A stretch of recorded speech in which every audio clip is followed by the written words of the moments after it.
আপনাদের যদি আধার কার্ড হারিয়ে গিয়ে থাকে কিংবা নষ্ট হয়ে গিয়ে থাকে, যদি আপনাদের আধার কার্ডের নাম্বার থাকে সেটি আপনারা পিভিসি কার্ডে কিভাবে পরিবর্তন করবেন, আপনারা পিভিসি কার্ডের জন্য কিভাবে অর্ডার করবেন সেটি আপনাদের এই ভিডিওতে দেখাবো। আর আপনাদের যদি ডকুমেন্টস এখনো পর্যন্ত আপডেট না করে থাকেন তো সেটি কিভাবে আপডেট করবেন সেটিও এই ভিডিওর মাধ্যমে আপনাদের দেখিয়ে দেব। তো ভিডিওটি সম্পূর্ণ দেখতে থাকুন। ভিডিওটি যদি ভালো লাগে অবশ্যই একটি লাইক করে বন্ধুদের সাথে বেশি, বেশি করে শেয়ার করুন। বিভিন্ন ধরনের আপডেট পাওয়ার জন্য অবশ্যই চ্যানেলটিকে সাবস্ক্রাইব করে নোটিফিকেশন বেল আইকনটিকে বাজিয়ে দিবেন।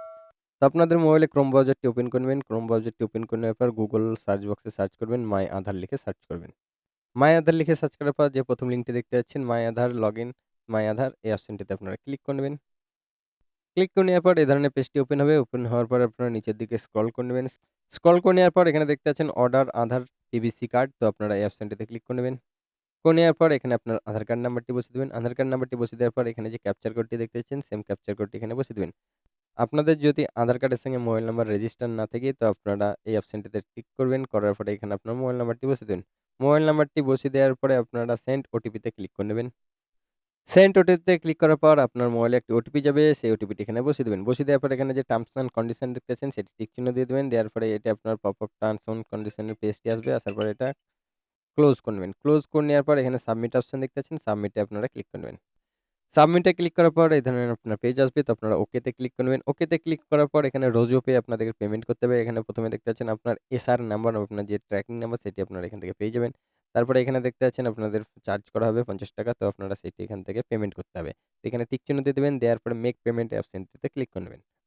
মেক পেমেন্টে ক্লিক করার পর এখানে আপনার পেমেন্ট পেজটি ওপেন হবে। হওয়ার পরে দেখতে পাচ্ছেন এখানে আপনার ফোনপে, ভীম ইউপিআই, এয়ারটেল মানি আপনাদের যেটা সুবিধা হবে সেটা আপনারা এখান থেকে সিলেক্ট করবেন। করে নেওয়ার পরে আপনারা এখান থেকে পেমেন্ট করে দেবেন। পেমেন্ট করে দেওয়ার পরে আপনার একটি একনলেজমেন্ট পাবেন সেটি আপনারা ডাউনলোড করে রেখে দেবেন। রেখে দেওয়ার পর আপনার ৭ দিন থেকে আপনার ১৫ দিনের মাথায় আপনার বাই পোস্টে আপনার যে আধার কার্ডের অ্যাড্রেস আছে সেই অ্যাড্রেসে আপনার বাই পোস্টে চলে আসবে। তো এবার আপনাদের দেখাবো কিভাবে আপনারা আধার কার্ডের ডকুমেন্ট আপডেট করবেন ফ্রিতে। তো আপনারা আবার এই পেজটিতে আসবেন। আসার পর এখানে দেখতে পাচ্ছেন লগইন, লগইন অপশনে আপনারা ক্লিক করবেন। আপনার যদি আধার কার্ডে মোবাইল নাম্বার রেজিস্টার না থাকে তো আপনারা এই কাজটি করতে পারবেন না। ১ম এ আপনাদের আধার কার্ডের সঙ্গে মোবাইল নাম্বারটি লিঙ্ক করতে হবে। তারপরেই আপনারা এই কাজটি করতে পারবেন। লগইন অপশনে ক্লিক করার পর এখানে আপনার আধার কার্ড নাম্বারটি বসিয়ে দিবেন। বসিয়ে দেওয়ার পর এখানে ক্যাপচার কোডটি বসিয়ে দিবেন। ক্যাপচার কোডটি বসিয়ে দেওয়ার পর এখানে দেখতে পাচ্ছেন লগইন উইথ ওটিপি এই অপশনটিতে ক্লিক করে নিবেন। করে নেওয়ার পর আপনার রেজিস্টার মোবাইলে একটি ওটিপি যাবে। ওটিপিটি বসিয়ে দিয়ে আপনারা লগইন করে নেবেন। লগইন করে নেওয়ার পর এই ধরনের পেজটি ওপেন হবে। হওয়ার পরে ১ম এ দেখতে পাচ্ছেন ডকুমেন্ট আপডেট। তো আপনারা একটু নিচের দিকে স্ক্রল করে নেবেন। স্ক্রল করার পর এখানে যদি আগে কোনো আধার কার্ডের ডকুমেন্টস আপডেট কিংবা অন্য কোনো কাজ করে থাকেন সেগুলো এখান থেকে আপনারা দেখতে পাবেন। তো এখানে দেখতে পাচ্ছেন ডকুমেন্ট আপডেট। তো আপনারা ডকুমেন্ট আপডেটে ক্লিক করে নেবেন।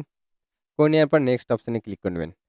নেক্সট করার পর আবার নেক্সট অপশনে ক্লিক করবেন। করার পরে এখানে আপনার সমস্ত ডিটেইলস চলে আসবে। এখানে ১ম এ আপনার নাম থাকবে, আপনার জেন্ডার, তারপর আপনার ডেট অফ বার্থ, তারপরে এখানে দেখতেছেন আপনার অ্যাড্রেস। তারপরে এখানে দেখতে পাচ্ছেন আই ভেরিফাই তো আপনারা এখানে ক্লিক করে নেবেন। করে নেওয়ার পর নেক্সট অপশনে ক্লিক করে নেবেন। নেক্সট অপশনে ক্লিক করে নেওয়ার পর এখানেতে আইডেন্টিটি প্রুফ তো আপনারা এখান থেকে ডকুমেন্টস সিলেক্ট করবেন। আপনারা কোন ডকুমেন্টসটি দিতে চান সেই ডকুমেন্টসের লিস্ট এখানে দেখতেছেন। বিভিন্ন ধরনের ডকুমেন্টস আছে। আপনাদের যদি এসব না থাকে, যদি ভোটার কার্ড থাকে তো আপনার ভোটার কার্ডটি সিলেক্ট করবেন অথবা ST, SC certificate, OBC certificate যদি থাকে সেটাও সিলেক্ট করতে পারেন। অথবা আপনাদের রেশন কার্ডটিও আপনারা এখান থেকে সিলেক্ট করে নিতে পারেন। তারপরে এখানে দেখতে পাচ্ছেন আপনার এই ধরনের পপআপ আসবে। তো আপনারা ওকেতে ক্লিক করবেন। করার পরে একটু নিচের দিকে স্ক্রল করবেন। করার পরে এখানে দেখতে পাচ্ছেন view details and upload documents. তো আপনারা এই অপশনটিতে ক্লিক করলে আপনাদের যে কন্টিনিউ টু আপলোড এই অপশনটিতে ক্লিক করবেন। আপনারা স্ক্যান কপি যেখানে রাখবেন পিডিএফ কিংবা জেপিজি যেটি আপনারা করে রাখবেন সেটি এখান থেকে আপনারা যে ফাইলে রাখবেন সেটি এখান থেকে আপনারা সিলেক্ট করে নেবেন। করে নেওয়ার পরে আপনারা এখানটায় আপনার ডকুমেন্টসটি দেখতে পাবেন। তো নিচের দিকে চলে আসবেন। আসার পরে এখানে দেখতে পাচ্ছেন যে অ্যাড্রেস প্রুফ আপডেট করতে হবে। তো এখান থেকে আপনারা সিলেক্ট ডকুমেন্টস এ সিলেক্ট করবেন। করার পরে এখানেও আপনারা বিভিন্ন ধরনের ডকুমেন্টস পাবেন। সেটি এখান থেকে আপনারা দেখে আপনারা অ্যাড্রেস প্রুফটি আপনারা আপলোড করে নেবেন। আপলোড করে নেওয়ার পর এখানে টিক চিহ্ন দিয়ে দিবেন। দেওয়ার পরে এখানে নেক্সট অপশনে ক্লিক করে নেবেন। নেক্সট অপশনে ক্লিক করার পর আপনার একটি একনলেজমেন্ট নাম্বারটি আপনার ডাউনলোড হবে। সেটি আপনারা ডাউনলোড করে রেখে দেবেন।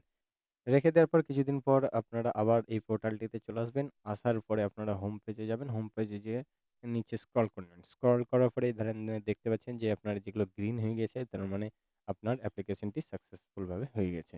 তো আজকে ভিডিও এই পর্যন্তই। ভিডিওটি যদি ভালো লাগে অবশ্যই একটি লাইক করে বন্ধুদের সাথে বেশি, বেশি করে শেয়ার করবেন। বিভিন্ন ধরনের আপডেট পাওয়ার জন্য অবশ্যই চ্যানেলটিকে সাবস্ক্রাইব করে নোটিফিকেশন বেল আইকনটিকে বাজিয়ে দেবেন। এছাড়াও যদি আপনাদের কোনো কিছু জানার থাকে তো অবশ্যই কমেন্ট বক্সে কমেন্ট করে আমাকে জানাবেন। দেখা হবে নেক্সট ভিডিওতে।